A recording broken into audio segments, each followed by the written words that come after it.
Hello, friends. Thank you for joining me for another bonus episode in the series in which I've been sharing our family's experiences in the last year of our daughter Hannah's life, which spanned from February 2008 through February 2009. This series would not be complete without a discussion of the ministry which developed out of Hannah's homegoing. If you'll indulge me for a few more bonus episodes, I'd like to share how God used Hannah's storm to birth the While We're Waiting ministry to bereaved parents. As always, my desire is to give glory to God and to point listeners to hope in Jesus along the way. I'm grateful you've joined me. This is bonus episode number 194, The Origin of While We're Waiting, Part 3. Even though I didn't really want to go, and this thing was way outside my comfort zone, Brad and I signed up for the Respite Retreat scheduled for Labor Day weekend in September of 2010. Respite Retreat was an event hosted by David and Nancy Guthrie specifically for parents who had lost children. At the retreat, we spent hours listening to bereaved parents pour out their hearts both in group meetings and with us privately over meals and during free time. We did our own share of pouring as well. There were 12 couples there from 10 different states in Canada, and our stories of loss were, for the most part, very different. But here are some things that over the course of the weekend we discovered we had in common. Number 1, the pain we share is deep and it is very real.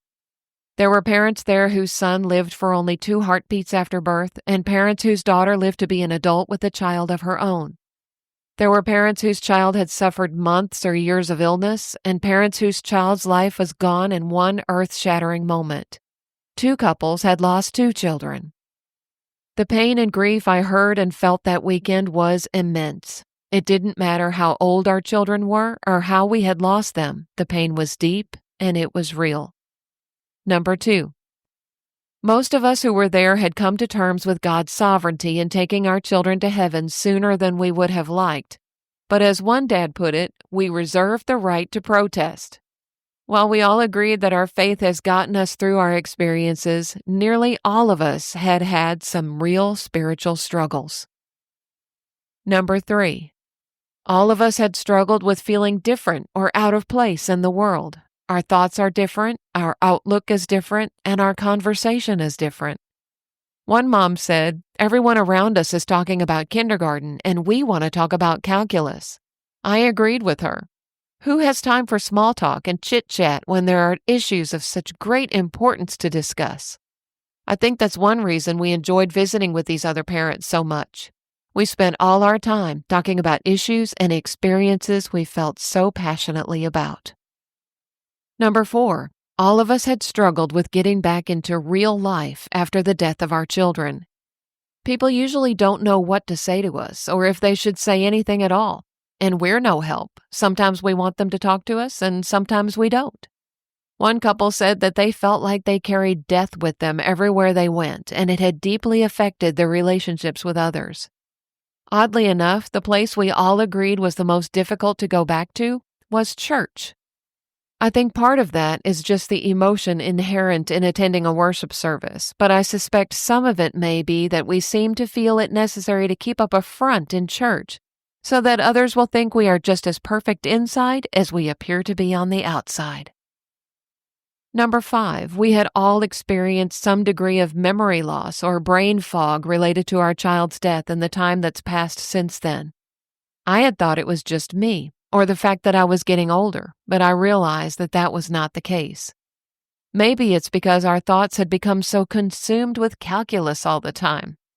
I was just glad to know that I wasn't the only one experiencing grief brain.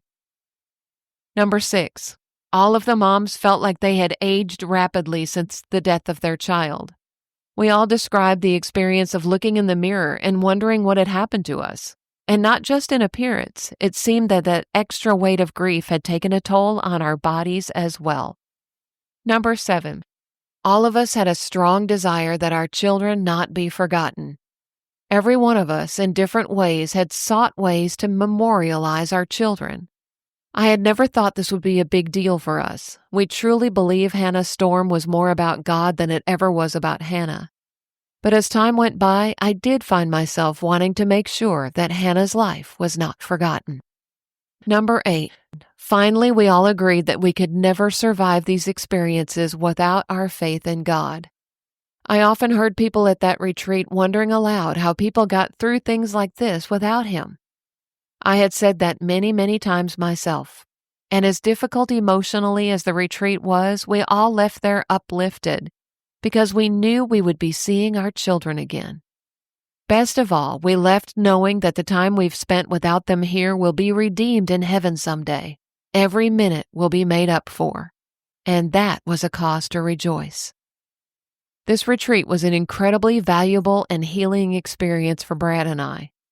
Before the retreat was even over, we began talking about how wonderful it would be to bring this bereaved parent retreat concept back home to Arkansas.